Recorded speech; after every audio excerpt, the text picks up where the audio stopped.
Un mes después de pagar la boda de mi hija, empecé a sospechar que ese matrimonio no era por amor y decidí guardar silencio hasta tener pruebas suficientes para enfrentarlos cuando menos lo esperaran. Si estás escuchando esta historia, quédate hasta el final, porque lo que parecía una boda perfecta terminó destrozando una relación que yo creía irrompible. Suscríbete, dale like y cuéntame desde dónde nos ves, porque historias como esta pasan más cerca de lo que imaginamos. Yo siempre pensé que estaba haciendo lo correcto. No lo dudé ni un segundo cuando mi hija me miró con esos ojos que conozco desde que nació y me dijo que se iba a casar. No me pidió ayuda directamente, pero tampoco hizo falta. Yo mismo ofrecí pagar la boda. El salón, el vestido, la música, la comida, los detalles pequeños que nadie nota pero que cuestan dinero. Todo. Porque eso hacen los padres, o al menos eso creía yo. La relación con mi hija siempre había sido cercana, no perfecta pero sólida. Ella me llamaba seguido, me contaba de su trabajo, de sus planes, de ese hombre al que llamaba el amor de su vida. Yo lo había conocido un par de veces, educado, correcto, siempre con una sonrisa, medida. Nunca me dio razones claras para desconfiar, tampoco razones para confiar ciegamente. Simplemente estaba ahí, ocupando el lugar que ella había decidido darle. Los preparativos de la boda fueron intensos, demasiado, ahora que lo pienso. Todo tenía que ser rápido, sin demoras. Papá, es que el salón solo tiene esta fecha. Papá, es que el fotógrafo se llena. Papá, si no reservamos ahora, perdemos la oportunidad. Yo asentía y firmaba cheques.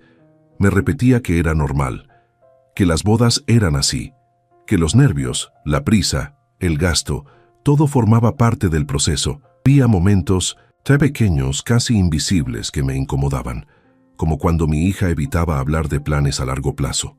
O cuando, al preguntar por la luna de miel, ella respondía con frases vagas, como si no le importara demasiado.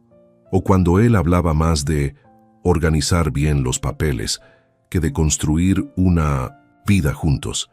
Pero yo me decía que estaba exagerando, que era de otra generación, que no entendía cómo se hacen las cosas ahora. La boda fue hermosa, objetivamente hermosa. Las fotos salieron perfectas. Ella estaba radiante, sonriendo como cuando era niña. Yo lloré al verla caminar hacia el altar.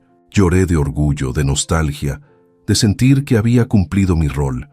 Ese día me sentí un buen padre. Después de la boda, todo parecía demasiado normal. Mi hija se fue a vivir con él, pero no dejó de venir a casa. No cambió su rutina tanto como esperaba. Seguía llegando sola muchas veces. Seguía llamándome por cualquier cosa. A veces incluso se quedaba a cenar conmigo sin él. Yo pensaba que era cariño, que siempre habíamos sido así, pero algo no encajaba del todo. No sabría decir qué, porque no era una señal clara, era más bien una sensación, un silencio que duraba un segundo más de lo necesario. Una respuesta que no terminaba de cerrar, una risa que parecía ensayada. Yo notaba que hablaban poco entre ellos cuando estábamos los tres, que no se miraban como se miran los recién casados, que no había esa complicidad torpe de las parejas nuevas. Una tarde, mientras revisaba unos papeles viejos para organizar mis cuentas, encontré las facturas de la boda. Las miré con calma. El monto total me hizo respirar hondo. No me arrepentí, pero sí sentí el peso. Pensé en todo lo que había sacrificado para pagar eso sin endeudarme. Pensé que lo había hecho por amor. Por el amor de ella y por el amor que yo sentía como padre. Esa noche, mi hija vino a casa. Se sentó en la cocina, como siempre. Hablamos de cosas simples, del trabajo, del clima, de una serie que estaba viendo. Yo le pregunté cómo iba el matrimonio. Ella sonrió, pero fue una sonrisa rápida, automática. Bien, papá, todo bien. Y cambió de tema. No insistí. Nunca fui de presionar. Prefería pensar que estaba siendo respetuoso, pero algo dentro de mí se movió. Una inquietud pequeña, casi ridícula. Me fui a dormir con esa sensación rara en el pecho, como cuando sabes que olvidaste algo importante, pero no recuerdas qué. Los días siguientes fueron iguales, normales, silenciosamente normales. Yo seguía con mi vida, con mi trabajo, con mis rutinas. Mi hija seguía y desapareciendo. Él seguía siendo correcto, distante, impecable. Nada explotaba, nada se rompía, nada parecía grave. Y sin embargo, cada vez que pensaba en la boda, ya no sentía orgullo puro. Había algo más, una pregunta sin forma, una duda sin palabras, como si el suelo bajo mis pies estuviera firme, pero con pequeñas grietas invisibles que solo yo empezaba a notar. Todavía no sabía nada.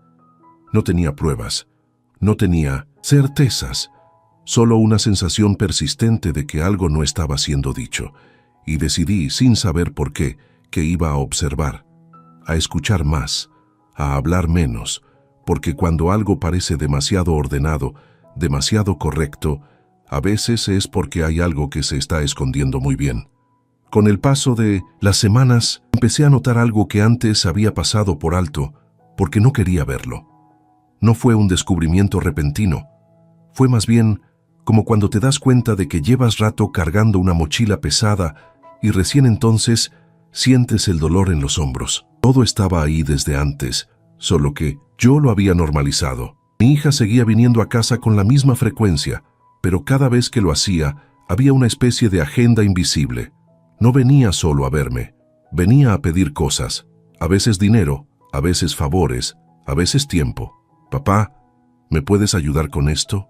Papá, ¿podrías hablar con tal persona? Papá, es solo un préstamo, luego lo devolvemos. Siempre en plural, siempre nosotros. Aunque casi nunca él estaba presente. Yo decía que sí, porque me repetía que era una etapa, que recién se estaban acomodando, que el matrimonio trae gastos inesperados, que es normal que los padres apoyen al inicio. Eso me decía a mí mismo mientras sacaba la billetera o hacía una llamada incómoda para resolver problemas que no eran míos. Empecé a darme cuenta de que él casi nunca pedía nada directamente. Era mi hija la intermediaria. Ella suavizaba las cosas, las justificaba, las volvía razonables. Que él no quiere molestarte, es que le da pena, es que tú sabes cómo es. Y yo asentía, sintiéndome importante, necesario, tal vez incluso útil. Ahora entiendo que esa sensación también era parte del desequilibrio. Cuando coincidíamos los tres, la dinámica era rara. Él hablaba poco, pero cuando hablaba lo hacía con una seguridad tranquila, como quien sabe que todo está bajo control. Yo escuchaba. Mi hija observaba. A veces parecía nerviosa, como si estuviera cuidando que nadie dijera algo fuera de lugar. Yo lo notaba, pero no lo nombraba. Prefería pensar que eran nervios normales. Hubo una comida en particular que se me quedó grabada. Estábamos sentados a la mesa. Algo simple, arroz, pollo, ensalada, nada especial. En un momento, él comentó, casi al pasar, lo caro que estaba todo, lo difícil que era organizarse bien hoy en día. No, miró a mi hija cuando lo dijo. Me miró a mí. Fue solo un segundo, pero fue directo. Yo respondí con una broma, algo liviano, y el tema murió ahí. Pero dentro de mí quedó una incomodidad seca, como una astilla. Mi hija empezó a hablar más de estrés que de felicidad, de papeles, de trámites, de cuentas. Casi nunca hablaba de amor. Yo esperaba escuchar cosas simples, peleas tontas, anécdotas domésticas, pero no. Todo era gestión, organización, planificación, como si el matrimonio fuera un proyecto administrativo. Yo, mientras tanto, seguía dando tiempo, dinero, energía emocional. Me convertí sin darme cuenta en una especie de respaldo constante. Si algo yo estaba ahí. Si algo faltaba, yo lo cubría. Y nadie parecía preguntarse cómo estaba yo. Tampoco lo exigí. Me decía que no hacía falta, que mi rol era sostener. Las exigencias empezaron a subir de nivel. Ya no eran solo pequeños préstamos, eran sumas más grandes. Papá, es que estamos ajustados este mes. Papá, es solo hasta que cobremos. Papá, tú sabes que después todo mejora. Yo miraba a mi hija mientras hablaba. Su voz sonaba firme, pero sus manos no paraban de moverse. Yo veía eso, pero seguía, creyendo que era ansiedad normal. Hubo una tarde en la que me negué por primera vez. No fue un no rotundo, fue un déjame pensarlo. Su reacción fue inmediata. No enojo, no gritos, algo peor, silencio, una distancia repentina. Se levantó, dijo que tenía que irse, me dio un beso rápido y se fue. Me quedé solo en la casa, con la sensación de haber hecho algo mal. Esa noche no pude dormir bien. Me sentía culpable sin saber exactamente de qué. Pensaba que tal vez estaba siendo egoísta, que después de todo yo tenía más estabilidad que ellos, que ayudar era lo correcto. A la mañana siguiente, antes de que ella me volviera a escribir, yo mismo la llamé y le dije que sí, que no se preocupara. Escuché alivio en su voz y algo más, algo parecido a certeza. Empecé a notar que las decisiones importantes ya no se conversaban conmigo, solo se me informaban. Ya decidimos esto. Ya lo resolvimos así. Solo necesitamos que nos apoyes. Yo pasé de ser padre a ser recurso. Y aunque esa palabra me incomoda ahora, en ese momento no la veía, porque estaba demasiado ocupado justificándolo todo. La gente alrededor también ayudaba a normalizarlo. Familiares que decían, es tu hija, es lógico. Amigos que comentaban, para eso trabajamos, ¿no? Nadie veía nada raro. Nadie cuestionaba, y yo menos, porque cuestionar habría significado aceptar que algo no estaba bien, y yo todavía no estaba listo para eso. Sin embargo, el desequilibrio se sentía, en mi cuerpo incluso. Cansancio, dolores de cabeza, esa sensación constante de estar sosteniendo algo que no se apoyaba en mí, empujaba hacia abajo. Yo seguía adelante, convencido de que era temporal, de que pronto todo se estabilizaría, de que el amor se acomodaría solo. El espectador, si hubiera estado ahí, lo habría visto claro. Habría sentido indignación, habría dicho que me estaban usando, pero yo seguía creyendo que era parte del sacrificio natural de ser padre. Seguía llamándolo amor. Todavía no sabía que ese sistema, tan normal, tan aceptado, estaba diseñado para sostener algo mucho más oscuro. Todavía no me daba cuenta de que yo estaba dando demasiado a cambio de casi nada, y que esa asimetría no era accidental, ni pasajera, ni inocente. Pero en ese momento, yo seguía adentro, convencido de que todo estaba bien, convencido de que solo hacía falta un poco más de paciencia. La primera grieta no llegó con un grito ni con una escena dramática. Llegó en forma de papel, frío, doblado en 4, olvidado dentro de una carpeta que no era mía.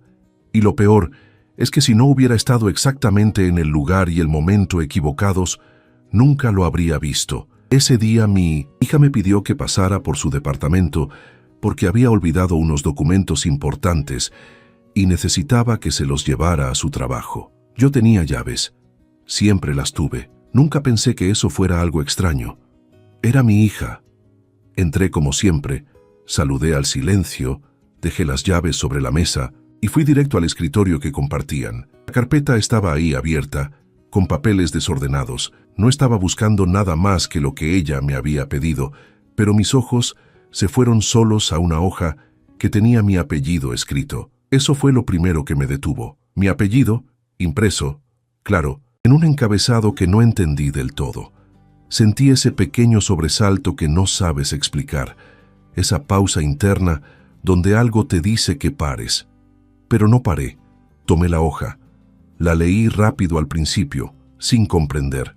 Palabras sueltas, fechas, términos legales y una frase que me dejó sin aire: acuerdo previo de disolución matrimonial. Volví a leerla, más despacio, como si cambiar el ritmo pudiera cambiar el significado. Pero no, ahí estaba. Un documento que hablaba de un matrimonio con una duración estimada, de una separación pactada, de una distribución de bienes futura, de porcentajes, de montos, de aportes familiares. Me apoyé en la silla. Sentí que el departamento se había vuelto demasiado pequeño, demasiado silencioso. Mi primera reacción fue negar, literalmente negar con la cabeza, como si alguien me estuviera diciendo una mentira absurda. Pensé que tal vez no. Entendía que ese papel no era lo que parecía, que había una explicación lógica que todavía no estaba viendo. Seguí leyendo. Y mientras más leía, más claro se volvía. No era un borrador cualquiera, no era una hipótesis, era un plan, frío, detallado, pensado con anticipación. Incluso había referencias indirectas a la boda, a los gastos, a la inversión inicial. Sentí náuseas.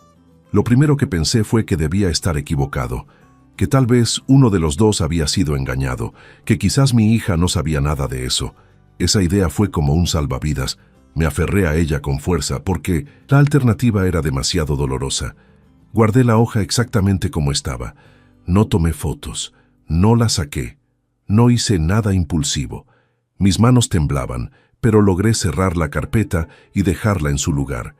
Me llevé los documentos que sí tenía que llevar y salí del departamento como si nada. En el cambio, me quedé sentado varios minutos sin encender el motor. Miraba el volante, mis manos apoyadas sobre él, y sentía una mezcla extraña de miedo y claridad. Algo dentro de mí había cambiado. No sabía qué hacer todavía, pero sabía que ya no estaba en el mismo lugar de antes. Durante el camino, intenté racionalizar. Pensé que podía ser un acuerdo viejo, algo que nunca se concretó, un malentendido.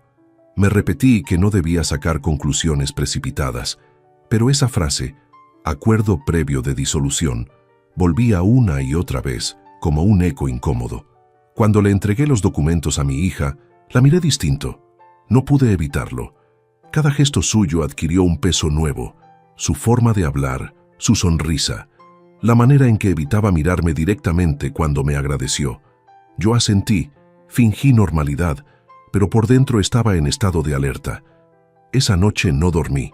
Me acosté temprano. Apagué la luz, pero mi cabeza no se apagó. Repasé cada conversación de los últimos meses, cada pedido de dinero, cada urgencia, cada es por ahora, y de repente todo empezó a encajar de una forma que no me gustaba. Sentí vergüenza, no solo dolor, vergüenza de haber sido tan ciego, de haber justificado tanto, de haber confundido amor con obligación, pero todavía no estaba listo para aceptar la verdad completa. Una parte de mí seguía defendiendo la idea de que mi hija no podía estar involucrada conscientemente en algo así. Al día siguiente, la llamé, no para confrontar, solo para escuchar. Pregunté cómo estaba, cómo iban las cosas con su esposo. Ella respondió rápido, demasiado rápido. Bien, papá, todo bien. La misma frase, el mismo tono. Pero ahora sonaba hueca. Empecé a observar detalles mínimos que antes me habrían parecido irrelevantes, como el hecho de que siempre hablaba de cuando se acomoden las cosas, pero nunca decía cuándo, o que evitaba cualquier conversación sobre el futuro a largo plazo, o que, cuando mencionaba dinero, usaba términos fríos, casi técnicos. No dije nada. No mencioné el papel. No mostré sospecha. Elegí el silencio. Pero ya no era el silencio ingenuo de antes. Era un silencio atento, estratégico. Cada palabra que ella decía pasaba por un filtro nuevo. Cada gesto era analizado. Había momentos en los que me convencía de que estaba exagerando, que un solo documento no podía definirlo todo, que debía hablar con ella directamente y aclararlo.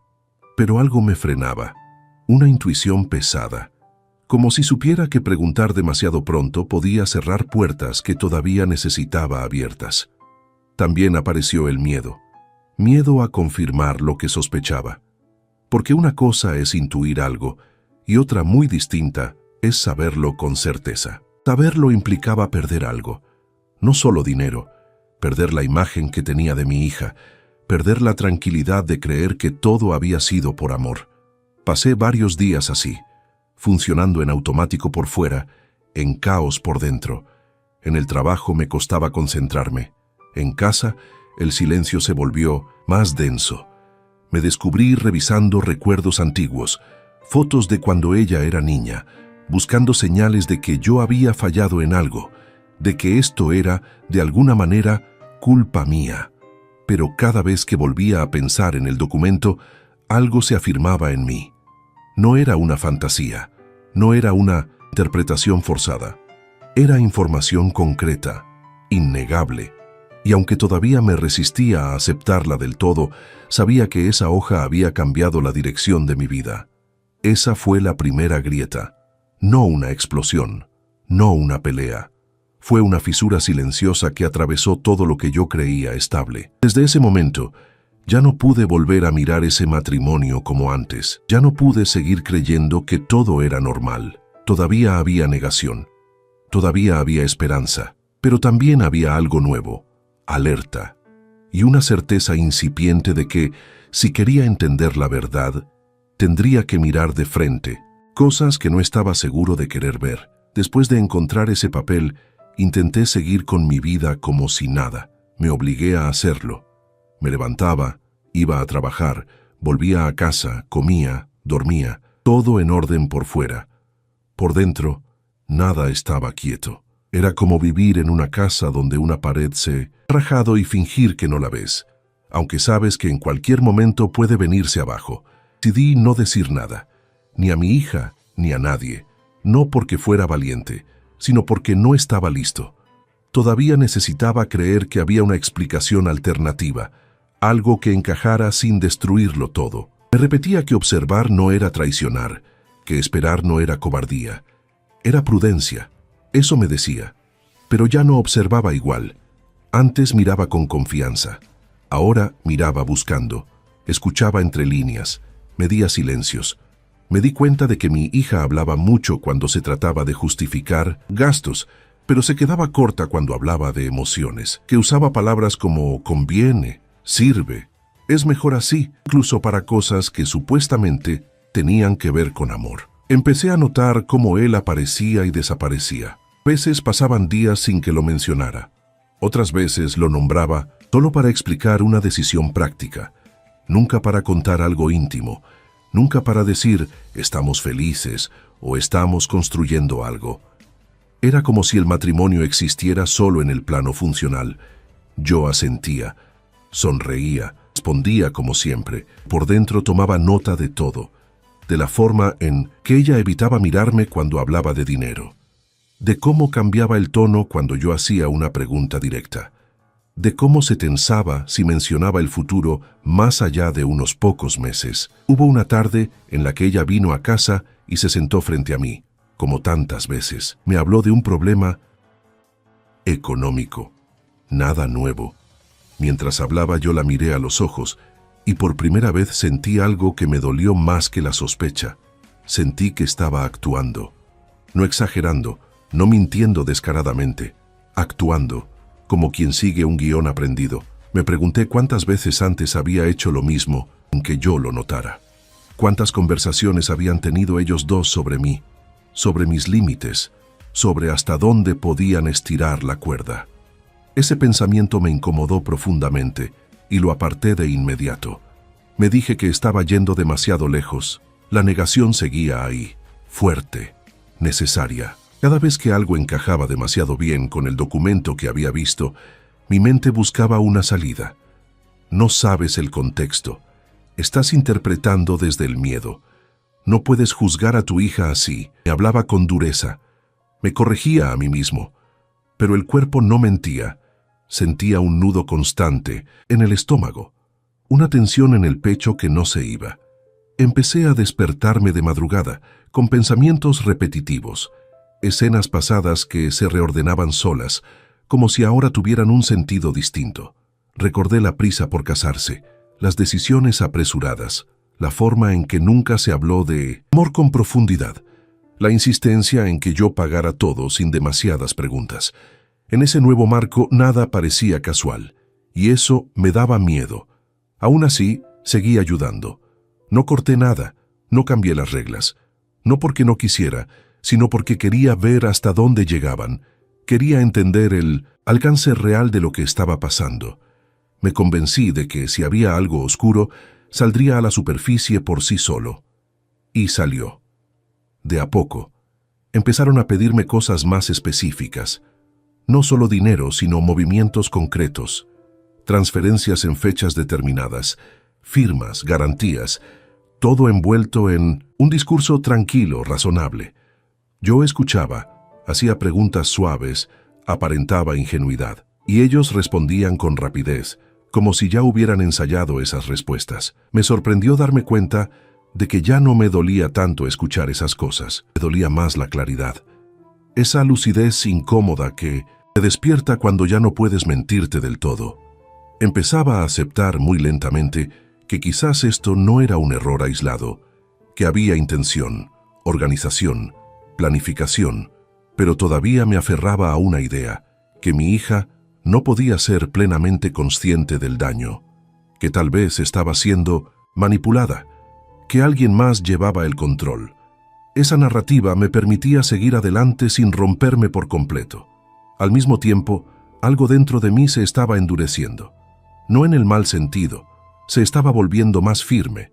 Empecé a guardar mensajes, a anotar fechas, a recordar conversaciones con precisión, no como un investigador profesional, sino como alguien que necesita comprobar que no está perdiendo la razón. Me volví más callado, menos disponible emocionalmente. Ya lo notó. Me preguntó si estaba cansado, si me pasaba algo. Dije que no, que todo estaba bien. Y mientras me di cuenta de que estaba usando las mismas palabras vacías que ella usaba conmigo. Esa ironía no me hizo gracia. La tensión ya venía de afuera. Nadie discutía, nadie gritaba. Todo seguía bien. Por dentro, yo estaba cambiando. La confianza ciega se estaba transformando en una vigilancia silenciosa.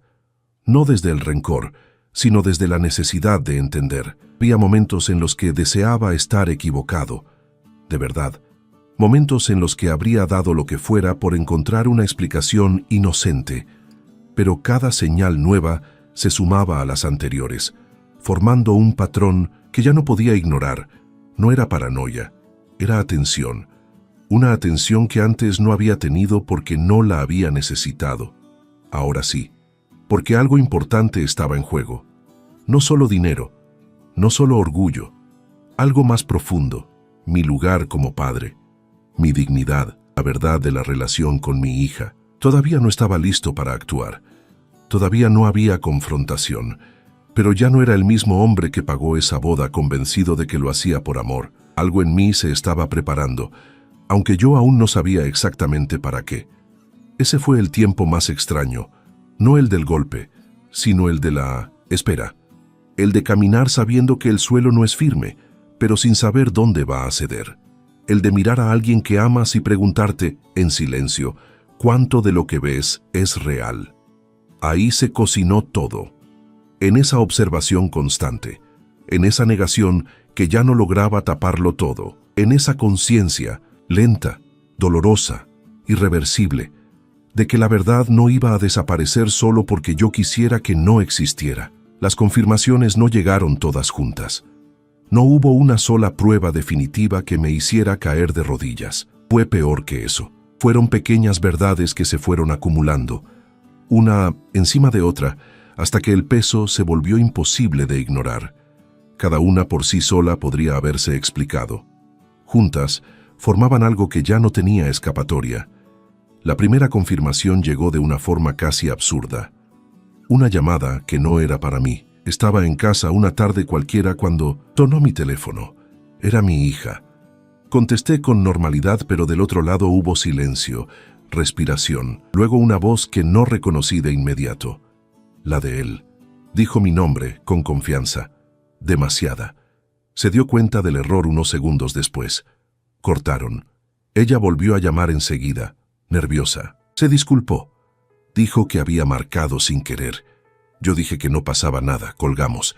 Pero me quedé mirando el teléfono como si fuera un objeto extraño, porque en ese breve intercambio había algo que no cuadraba.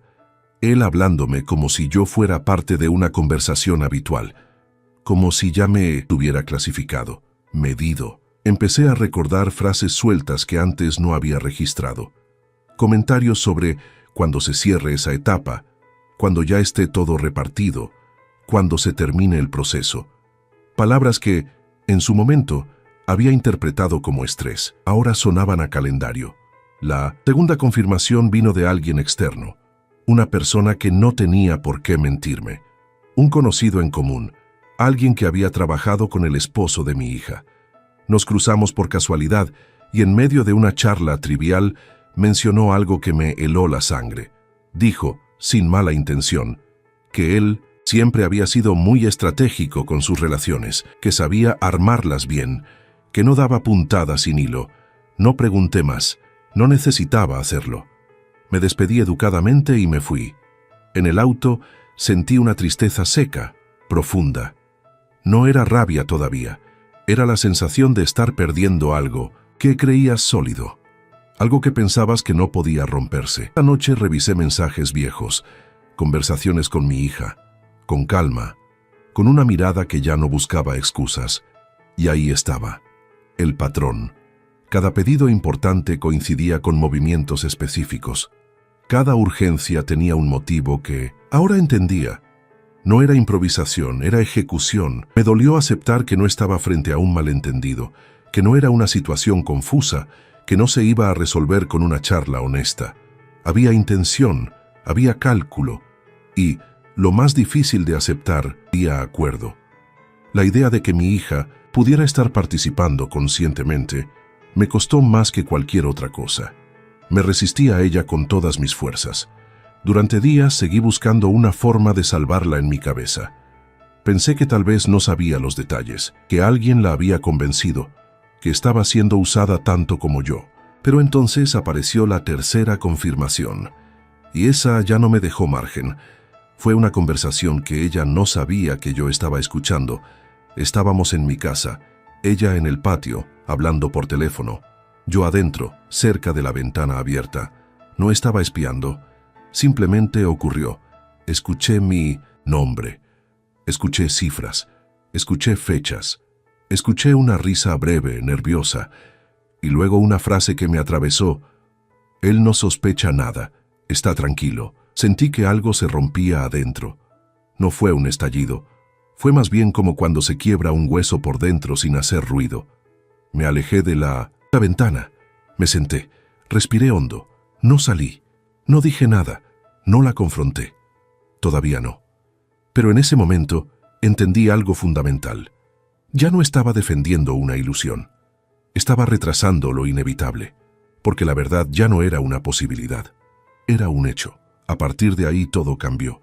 No afuera, pero sí dentro de mí. El dolor se volvió claro, con nombre, con forma.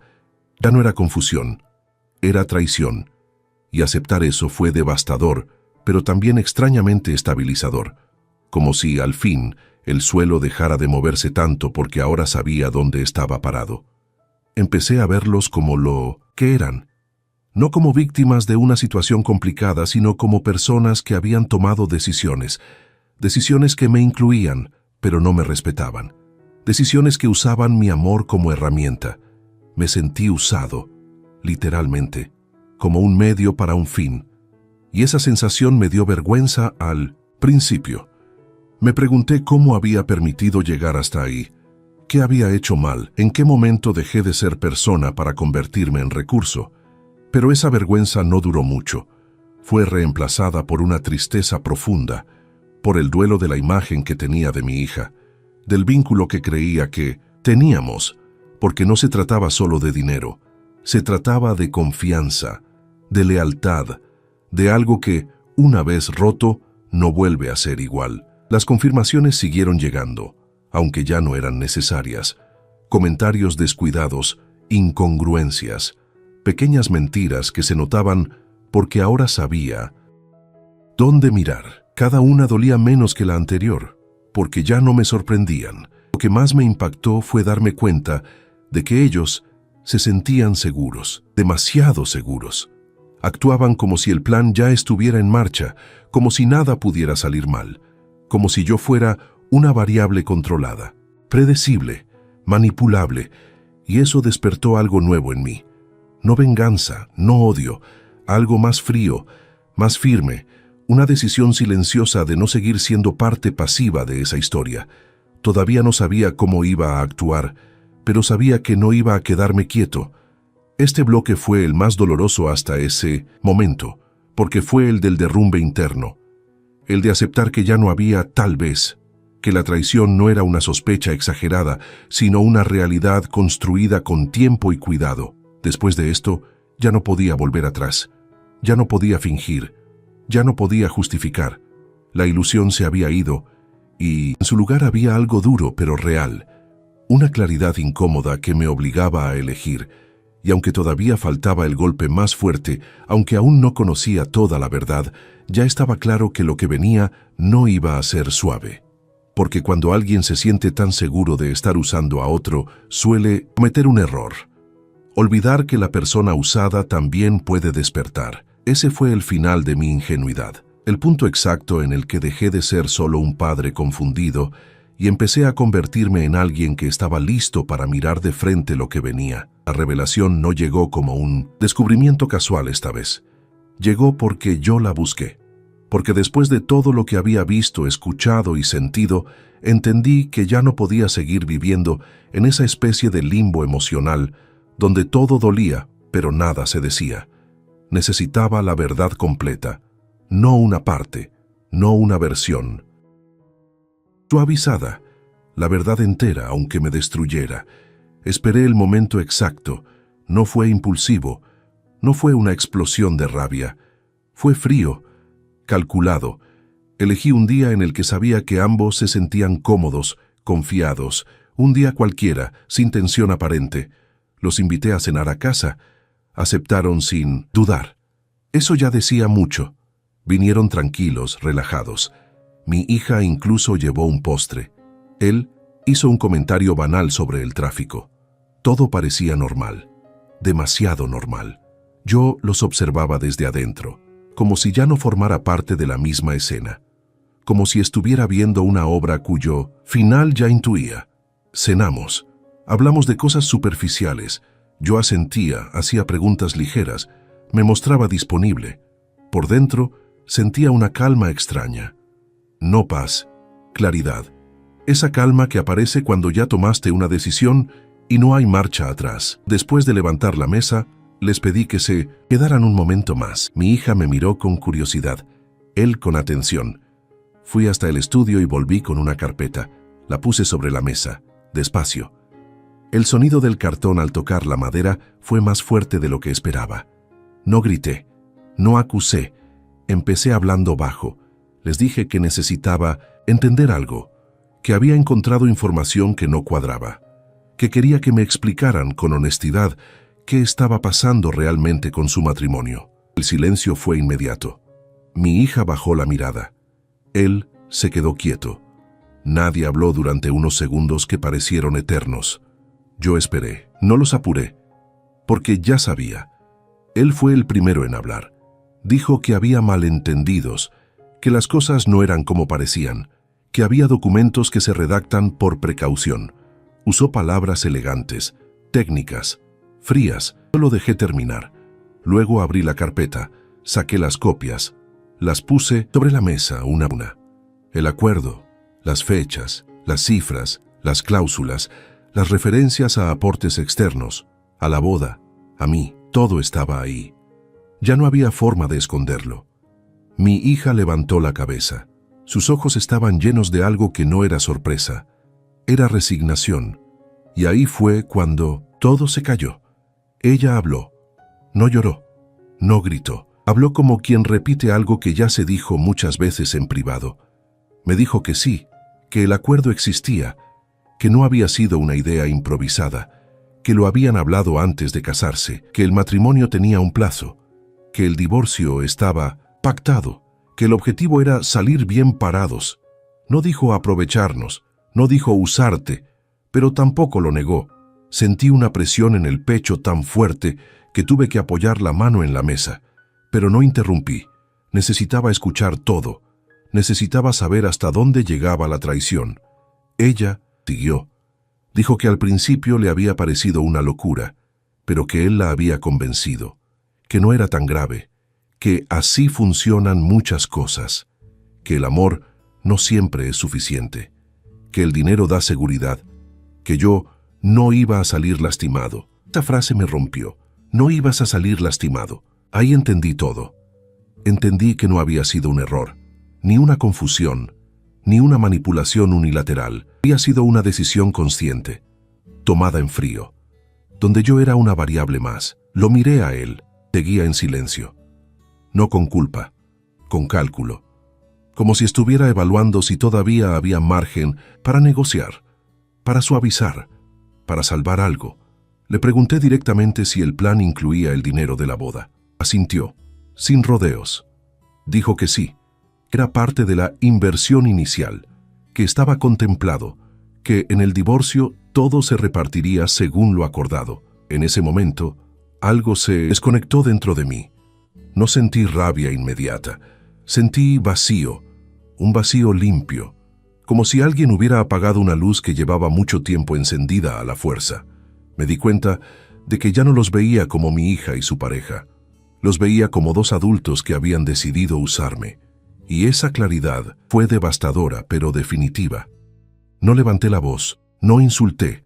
Solo dije algo simple, que todo lo que habían construido estaba basado en una mentira, que habían contado con mi amor sin respetarlo, que habían planeado una traición creyendo que yo nunca lo descubriría. Mi hija empezó a llorar entonces, no antes, no cuando salió la verdad. Lloró cuando entendió que ya no había marcha atrás emocional, que algo se había roto de verdad. Él intentó intervenir. Dijo que podíamos hablarlo, que no hacía falta exagerar, que al final nadie había salido perjudicado todavía. Esa palabra, todavía, selló todo. Me levanté de la mesa, sentí las piernas firmes. Me sorprendió eso. Pensé que estaría temblando. No lo estaba. Les dije que se fueran, que necesitaba estar solo, no como castigo, como límite. No discutieron, no insistieron, se fueron en silencio. Cuando la puerta se cerró, no lloré. Me quedé parado en el medio del comedor, mirando la mesa vacía. Los papeles seguían ahí, pruebas de algo que jamás pensé que viviría. Esa noche entendí que el daño no había sido accidental, que nadie se había equivocado, que yo no había malinterpretado nada, había sido usado, planeado. Y con esa comprensión llegó algo irreversible. El vínculo emocional que tenía con ellos, tal como lo conocía, se rompió. No de forma violenta, de forma limpia, como cuando cortas un hilo tenso y de repente todo queda en silencio. Después de este momento, ya no había vuelta atrás. No porque yo no quisiera perdonar, sino porque ya no podía fingir que confiaba. Y sin confianza no hay relación posible. El dolor estaba ahí, sí, profundo, crudo, pero ya no había confusión, ya no había dudas, ya no había esperanza de que todo fuera un malentendido. Lo que quedaba era decidir qué hacer con esa verdad. Y aunque todavía no había tomado todas las decisiones, sabía algo con certeza absoluta. Nunca más iba a permitir que mi amor fuera usado como herramienta. Después de esa noche, algo cambió de forma definitiva. No fue inmediato hacia afuera, pero por dentro ya no había ruido. El dolor seguía ahí, sí, pero ya no me empujaba. Ya no me hacía reaccionar. Se había convertido en una especie de línea clara, un borde que no pensaba volver a cruzar. Pasé los primeros días en silencio. No respondí mensajes, no devolví llamadas, no por venganza, sino por necesidad. Necesitaba pensar sin interferencias. Necesitaba decidir desde la cabeza y no desde la herida abierta. Y en ese silencio empecé a ver con claridad algo que antes no había querido aceptar. Durante meses yo había reaccionado. Siempre un paso atrás, siempre respondiendo a urgencias que no eran mías. Ahora, por primera vez tenía la oportunidad de actuar. Lo primero que hice fue revisar todo. Absolutamente todo. Mis cuentas, mis movimientos, los préstamos, los favores, los documentos que había firmado sin pensarlo demasiado. No con paranoia, sino con responsabilidad, como alguien que entiende que ya no puede darse el lujo de la ingenuidad. Descubrí cosas que me helaron la sangre, compromisos asumidos de forma indirecta, promesas hechas en conversaciones informales que ahora podían usarse en mi contra. Nada ilegal, pero sí diseñado para dejarme sin margen si yo seguía cediendo. Ahí entendí que la traición no se limitaba al matrimonio. El plan había sido más amplio, más paciente. Y yo había sido el pilar. Esa comprensión no me llevó a la rabia, me llevó a la estrategia. Empecé a cortar el flujo, de a poco, sin anuncios dramáticos. Cancelé transferencias futuras. Me retiré de compromisos que no estaban formalizados. Respondí mensajes con frases neutras. No puedo en este momento. No me es posible. Necesito tiempo. Cada palabra estaba medida. No expliqué, no justifiqué. Y eso fue lo más difícil, porque durante años me había definido por estar disponible, por resolver, por cargar. Ahora de pronto estaba poniendo límites. Y los límites siempre incomodan a quienes se beneficiaban de no tenerlos. Mi hija fue la primera en notarlo. Me llamó. Me preguntó si estaba enojado, si me pasaba algo, si había hecho algo mal. Escuché su voz y por primera vez no sentí el impulso de tranquilizarla. Sentí firmeza. Le dije que necesitaba distancia, que estaba procesando cosas, que no iba a seguir ayudando económicamente. No entré en detalles, no negocié. Fue una afirmación, no una discusión. Hubo silencio del otro lado, luego lágrimas, luego reproches suaves. No puedes dejarnos así, después de todo lo que hiciste por nosotros. La frase me confirmó que el rol estaba claro para ellos. Yo debía seguir sosteniendo. Y ahí reafirmé mi decisión. No volví a responder ese tipo de mensajes. No por crueldad, por coherencia. Porque cada respuesta emocional me habría devuelto al lugar del que acababa de salir. También hablé con un abogado. No para atacar, sino para protegerme.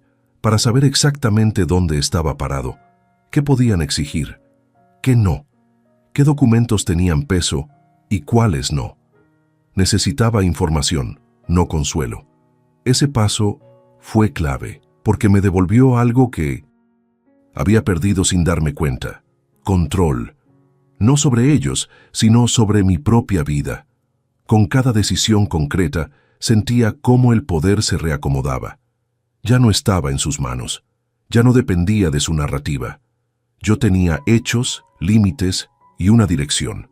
Ellos, en cambio, empezaron a desordenarse. Llegaron mensajes contradictorios, intentos de suavizar lo ocurrido, propuestas de hablar con calma, comentarios que minimizaban el plan. Todo sonaba a improvisación, a reacción, justo lo contrario de lo que habían hecho conmigo durante meses, y eso me confirmó algo más. Su seguridad dependía de mi silencio y mi dinero. Sin eso no tenían plan B. No sentí satisfacción por eso, sentí tristeza, porque entendí que la relación que yo creía sólida se había sostenido sobre una base muy frágil, y que, al retirar mi apoyo, todo empezaba a tambalear. Pero no retrocedí. Me repetí una y otra vez que poner límites no era castigar, era cuidarme, que retirarme no era abandono, era consecuencia, que el amor no puede sobrevivir cuando se convierte en herramienta. El tono de mis pensamientos cambió. Menos emoción, más claridad, menos culpa, más convicción. No estaba cerrando puertas por impulso, estaba cerrando ciclos que ya no me pertenecían. Hubo momentos de duda, claro, momentos en los que el recuerdo de mi hija de niña me golpeaba fuerte, momentos en los que pensé en ceder un poco, en ayudar una última vez. Pero cada vez que esa tentación aparecía, recordaba la frase, no sospecha, nada, está tranquilo. Y esa memoria me devolvía al presente.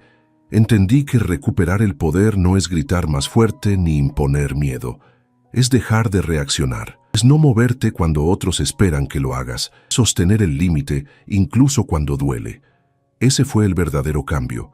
El momento en el que el dolor dejó de mandarme y pasó a ser información. Una señal clara de por dónde no debía volver. Este bloque no tuvo aplausos ni escenas espectaculares. Fue silencioso, interno, pero fue ahí donde se decidió todo, porque a partir de ese momento ya no estaba esperando a ver qué hacían ellos. Ahora eran ellos los que estaban reaccionando a mis decisiones, y eso, aunque no lo celebré, marcó el inicio de un equilibrio nuevo, uno donde yo ya no era el pilar de un sistema abusivo, sino una persona que había recuperado algo esencial, el derecho a decir no sin explicaciones. La confrontación no ocurrió el día que yo la planeé. Ocurrió el día que ellos ya no pudieron sostener la fachada, cuando el silencio dejó de funcionarles, cuando se dieron cuenta de que yo no iba a volver a ocupar mi lugar anterior. Ese lugar cómodo donde todo se resolvía con una llamada o una transferencia. Fue mi hija la que pidió verme. No un mensaje ambiguo, no una indirecta, una petición directa. Tenemos que hablar, escribió. No dijo por qué, no hizo promesas, no pidió perdón, solo eso. Acepté. No porque quisiera discutir, sino porque sabía que ese encuentro era inevitable y porque ya no le tenía miedo. Quedamos en mi casa, no en la de ellos, no en un lugar neutral, en mi espacio, donde yo tenía el control. Llegaron juntos, puntuales, demasiado correctos. Él con esa calma ensayada, ella con los ojos hinchados pero la espalda recta. Se sentaron frente a mí como si fueran a una reunión importante. Y lo era, solo que no en los términos que ellos esperaban. No ofrecí café, no hice charla previa. Me senté y esperé. El silencio fue largo, incómodo. Yo lo dejé crecer, porque sabía que el primero que hablara iba a mostrar desde dónde venía. Ella empezó. Dijo que todo se había ido de las manos, que nunca fue su intención que yo saliera herido, que habían cometido errores, que estaban dispuestos a reparar. Usó esa palabra, reparar, como si lo nuestro fuera un objeto dañado. Yo escuché sin interrumpir. Mi cuerpo estaba tranquilo, mi mente clara. No sentía rabia, sentía distancia. Cuando terminó lo miré a él. Esperé. Él habló entonces. Dijo que entendía mi enojo, que podía ponerse en mi lugar, que había sido una mala decisión, que todavía estábamos a tiempo de evitar consecuencias mayores. Esa frase fue reveladora. ¿Consecuencias para quién? Ahí hablé yo. No, levanté la voz. No hice reproches emocionales. No recordé sacrificios. Dije algo mucho más simple y, por eso mismo, más contundente, que ya sabía todo, que no había nada más que explicar, que el plan había sido claro, que el uso de mi dinero había sido intencional, que no había margen para reinterpretaciones. Mi hija intentó interrumpirme, levantó la mano como pidiendo permiso. No la dejé. Seguí hablando. Les dije que lo que más me había dolido no era el dinero, sino la seguridad con la que me habían engañado, la tranquilidad con la que hablaban de mí como si yo no fuera una persona, sino un recurso, que habían contado con mi amor como si fuera una garantía incondicional.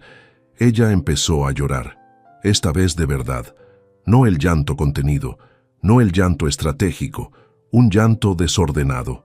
Me miró y me dijo que yo no entendía la presión que había sentido, que había tenido miedo de quedarse sola, que había pensado que así todo estaría mejor. La miré. Por primera vez desde que empezó todo, fui completamente honesto. Le dije que sí, que entendía el miedo, pero que el miedo no justifica la traición, que el miedo no convierte a nadie en víctima automática, que había tomado decisiones y que esas decisiones tenían consecuencias. El silencio que siguió fue pesado. Él se movió en la silla, incómodo, ya no tan seguro. Me di cuenta de que estaba perdiendo el control de la escena, y eso lo inquietaba. Intentó cambiar el enfoque. Habló de acuerdos, de soluciones, de volver a organizar las cosas. Sugirió incluso devolver una parte del dinero más adelante. Lo dijo como si fuera una concesión generosa. Ahí fue cuando sentí algo parecido a la indignación, no explosiva, contenida, clara. Le dije que no estaba ahí para negociar, que no quería su dinero, que no quería promesas futuras, que no quería explicaciones, que lo único que quería era dejar algo establecido de una vez por todas. Me enderecé en la silla y dije, con calma absoluta, que no iba a participar de ninguna forma en su divorcio, que no iba a financiar nada más, que no iba a firmar ningún documento adicional, que no iba a ser respaldo, aval ni intermediario, que todo lo que habían planeado contando conmigo se había terminado. Mi hija me miró como si no me reconociera. Él abrió la boca para hablar, pero no salió nada. Seguí. Les dije que el vínculo, tal como lo conocíamos, que eso no significaba que yo dejara de ser su padre, pero sí que dejaba de ser su sostén incondicional, que necesitaba distancia, que necesitaba tiempo, que necesitaba que entendieran que el daño había sido real y profundo.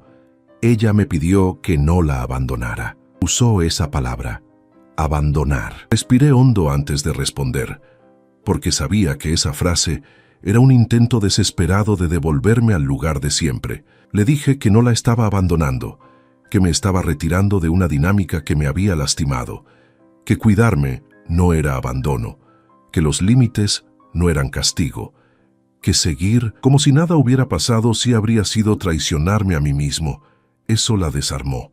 Él se levantó entonces. Por primera vez perdió la compostura. Dijo que yo estaba exagerando, que estaba rompiendo una familia, que no pensaba en las consecuencias. Su tono ya no era calmado, era defensivo, agresivo. Lo miré y le dije algo que no había planeado, pero que salió con una claridad absoluta, que la familia no se rompe cuando alguien pone límites, sino cuando alguien decide usar a otro sin respeto, que si algo se estaba cayendo era porque nunca había estado bien construido. No respondió. La confrontación terminó sin gritos, pero con una tensión que se podía cortar. Se fueron. No hubo abrazo, no hubo despedida cálida, solo pasos alejándose y una puerta cerrándose con un sonido seco. Cuando me quedé solo, no sentí alivio inmediato. Sentí cansancio, un cansancio profundo. Pero también sentí algo nuevo, coherencia. Por primera vez en mucho tiempo, lo que sentía, lo que pensaba y lo que hacía estaban alineados. Ese fue el clímax social, la caída de las máscaras, el momento en el que todo se dijo, no para convencer, sino para cerrar. No gané una discusión, perdí una ilusión y, aunque dolió, sabía que era una pérdida necesaria, porque a partir de ese momento ya no había confusión posible, ya no había ambigüedad. La verdad estaba expuesta, y cada uno tendría que hacerse cargo de lo que había hecho con ella. Las consecuencias no llegaron de golpe. No hubo un colapso inmediato ni una escena espectacular al día siguiente. Llegaron como llegan las cosas cuando ya no hay nadie sosteniendo el peso. Primero el crujido, luego el desliz y finalmente la caída. Yo ya no estaba en el medio cuando ocurrió, y por primera vez eso no me hizo sentir culpable. Los primeros días después de la confrontación fueron silenciosos. No me escribieron, no me llamaron. Yo tampoco. Sabía que ese silencio no era paz, era reacomodo. Estaban recalculando, viendo qué hacer ahora que la variable que daban por segura había desaparecido. La primera señal concreta fue económica. Un pago que debía hacerse no se hizo. Me enteré por terceros, no porque me lo pidieran, y eso fue clave, porque por primera vez el problema existía sin mí. No había un papá, ayúdanos. No había red. Después vinieron los intentos finales, mensajes largos, cuidadosamente escritos, no acusatorios, no agresivos, supuestamente maduros. Mi hija me habló de angustia, de ansiedad, de sentirse atrapada. Él habló de errores, de malas decisiones, de que las cosas se habían desordenado. Ninguno habló de traición, ninguno nombró el plan como lo que era. Yo leí todo, no respondí, no fue indiferencia. Fue coherencia, porque cualquier respuesta emocional habría reabierto una puerta que yo ya había cerrado con esfuerzo.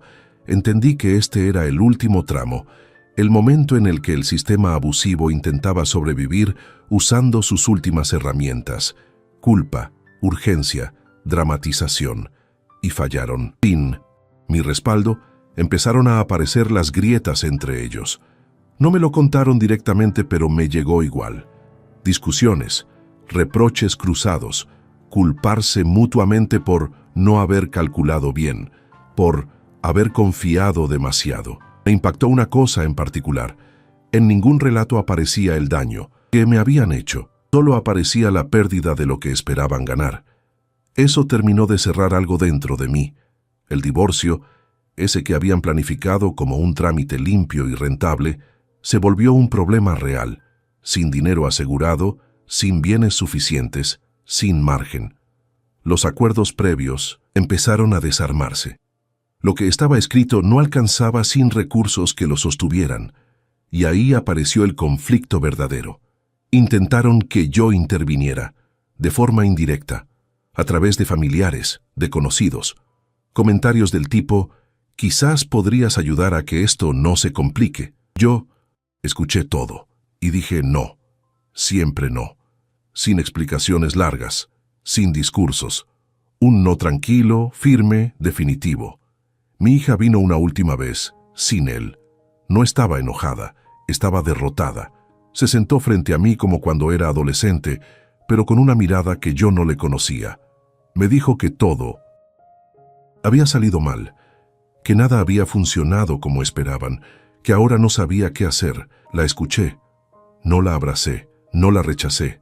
La escuché. Dije algo que me costó mucho decir, que no podía rescatarla de las consecuencias de sus propias decisiones, que la amaba, sí, pero que ayudarla a escapar de lo que había elegido solo prolongaría el daño, que yo ya había pagado una vez por una mentira, y que no iba a hacerlo de nuevo. Lloró.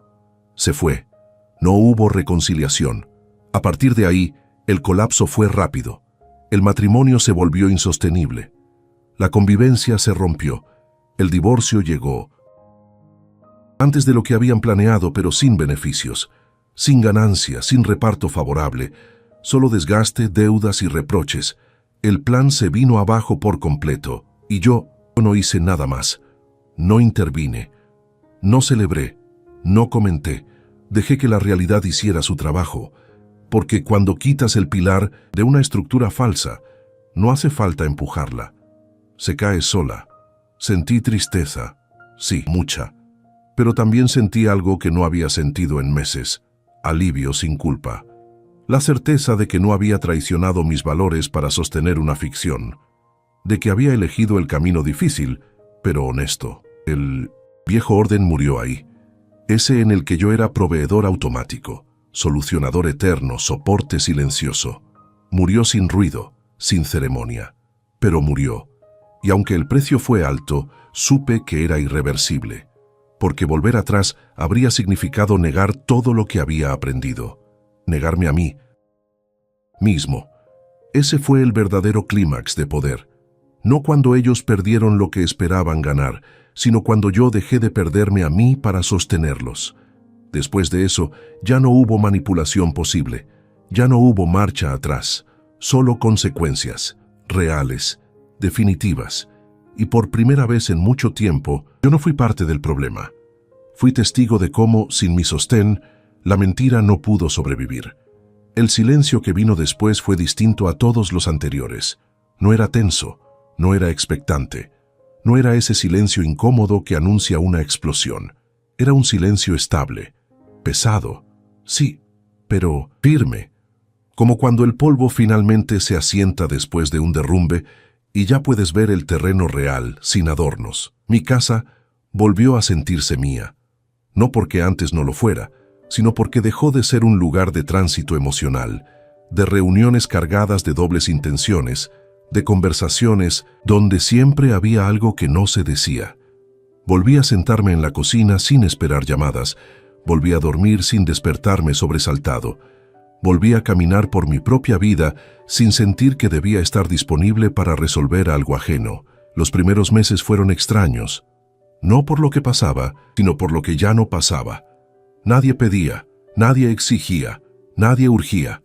Ese vacío al principio dolió, porque durante años mi identidad había estado ligada a ser necesario, a sostener, a responder, y de pronto no había nadie esperando eso de mí. Tuve que aprender a estar conmigo sin sentirme inútil. Empecé a notar cambios pequeños, casi imperceptibles. Me levantaba con menos peso en el pecho. Tomaba decisiones sin consultar a nadie. Hacía planes sin pensar en cómo afectarían a otros. Volví a disfrutar de cosas simples. Leer sin interrupciones, cocinar sin prisa, caminar sin destino, fijo. Cosas que había ido perdiendo sin darme cuenta. Mi hija y yo mantuvimos una distancia larga, dolorosa, pero necesaria. No hubo reconciliaciones rápidas ni conversaciones profundas, solo mensajes ocasionales, neutros. información básica, nada más. Y aunque una parte de mí extrañaba la cercanía de antes, otra parte sabía que esa cercanía estaba contaminada por algo que no podía ignorarse. Aprendí a convivir con esa contradicción. Entendí que amar no siempre significa estar cerca. A veces significa no interferir, no rescatar, no volver a ocupar el lugar que te lastimó, y aceptar que cada adulto debe cargar con lo que elige. No volví a hablar con él, no lo necesité, no guardé rencor activo, pero tampoco curiosidad. Salió de mi vida de forma limpia, como alguien que nunca debió haber entrado tan profundo. Su ausencia no dejó hueco. Solo confirmó que había sido un cuerpo extraño en un sistema que yo ya no sostenía. Con el tiempo, dejé de repasar mentalmente lo ocurrido. Al principio lo hacía todo el tiempo. Cada conversación, cada señal que no vi, cada decisión que habría podido tomar distinto. Pero un día, sin darme cuenta, pasé horas sin pensar en eso, y luego días, y luego semanas. No fue olvido, fue integración. Lo que pasó no desapareció, dejó de doler como herida abierta. Se convirtió en experiencia, en memoria sin carga constante, en algo que forma parte de mí, pero no me define por completo. También cambió mi forma de relacionarme con otros. Empecé a notar cuándo daba de más, cuándo me callaba para evitar incomodar, cuándo aceptaba cosas que no quería, y por primera vez empecé a corregir eso en tiempo real, sin drama, sin culpa excesiva, simplemente diciendo no cuando era no. Ese fue uno de los mayores aprendizajes. Los límites no necesitan justificarse eternamente, no necesitan explicarse hasta el cansancio. A veces basta con sostenerlos en silencio. Hoy, cuando pienso en la boda, ya no siento la misma mezcla de orgullo y vergüenza. Siento algo más neutro. Fue un acto de amor sincero en su origen. Eso no cambia. Lo que otros hicieron con ese amor no invalida la intención con la que nació. Y entender eso me permitió soltar el autorreproche. No fui tonto por amar, fui humano. Y cuando descubrí que ese amor estaba siendo usado, tuve el coraje de retirarlo. No de forma cruel, de forma consciente. Y eso es algo que nadie me puede quitar. Mi vida ahora no es espectacular. No hay grandes giros ni finales cinematográficos. Es tranquila, predecible, mía. Y después de todo lo vivido, eso es un lujo enorme. A veces, muy de vez en cuando, pienso en mi hija, en lo que estará haciendo, en si habrá aprendido algo de todo esto. No lo sé, y he aceptado que tal vez nunca lo sabré, porque hay aprendizajes que no se pueden forzar desde afuera.